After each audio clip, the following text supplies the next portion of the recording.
বাংলাদেশে যা দেখছি আমরা কিছুদিন ধরে যে ভিডিওসগুলো আসছে এটা সত্যি খুব দুঃখজনক। আমার মনে হয় যে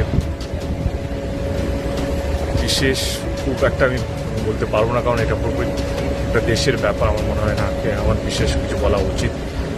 বর্ডারের কাছে আছেন, লজ্জা লাগে না? হোসেন মোহাম্মদ স্বার্থ চোর ছিল, বাটপাট ছিল, ক্ষমতা দখল করেছে সে জোর করে, সেও তো পালাই যায় না। সীমান্তের অপর প্রান্ত থেকে এখনো সংবাদ পাঠান, চট করে ঢুকে পড়ার পায়ে তারা ধান্দা করতেছেন। আমি জানি না যে ডিবি হারুন সাহেবের সাথে আমার কোন কি শত্রুতা।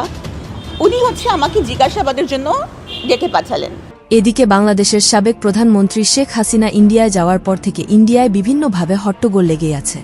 খবর সূত্রে জানা যায়, পশ্চিম বাংলার মিডিয়ায় থেকে নায়ক দেব সাবেক প্রধানমন্ত্রী শেখ হাসিনা বিষয়ে নানা প্রশ্ন তুলে ধরেন। দেব বলেন, শেখ হাসিনা বাংলাদেশ থেকে পালিয়ে আসার পর থেকেই কলকাতা থেকে শুরু করে শিলিগুড়ি পর্যন্ত আন্দোলন হয়েছে। আন্দোলনের বিষয়ে জানতে চাওয়া হলে দিবের কাছ থেকে দেব বলেন, আমার মনে হয় যে বিশেষ খুব একটা আমি বলতে পারবো না, কারণ এটা পুরোপুরি একটা দেশের ব্যাপার। আমার মনে হয় না আমার বিশেষ কিছু বলা উচিত। শেখ হাসিনা বাংলাদেশে কেমন ছিল সেটা বাংলাদেশের মানুষ জানেন, কিন্তু যদি তিনি ভালো হয়ে থাকেন তাহলে তাকে তো আর বাংলাদেশ ছেড়ে এই ভারতবর্ষের মতো দেশে আসতে হতো না।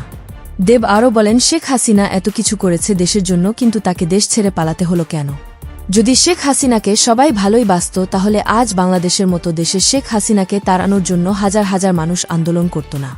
দেব শেষে বলেন, আমি যতটুকু জানি শেখ হাসিনা এক যুগের বেশি রাজনীতি করেছেন বাংলাদেশের মতো দেশে, কিন্তু এত পাক্কা রাজনীতি খেলোয়াড় কিভাবে এত দ্রুত দেশ ত্যাগ করে ভারতে আসবে সেটা কেউ কল্পনাও করেনি। তবে দেব বলেন, আওয়ামী লীগের কিছু কর্মীর কার্যক্রমের কারণে নাকি শেখ হাসিনা সরকারকে দেশ ত্যাগ করার জন্য বাধ্য করা হয়েছে। সোশ্যাল মিডিয়ায় গুঞ্জন রটেছে শেখ হাসিনা দেশের খুব কাছাকাছি আছেন এবং যে কোনো সময় দেশের মধ্যে ঢুকে যেতে পারেন বলে একটি শেখ হাসিনার কল রেকর্ডে সেটা ভাইরাল হয়েছে। সীমান্তের অপর প্রান্ত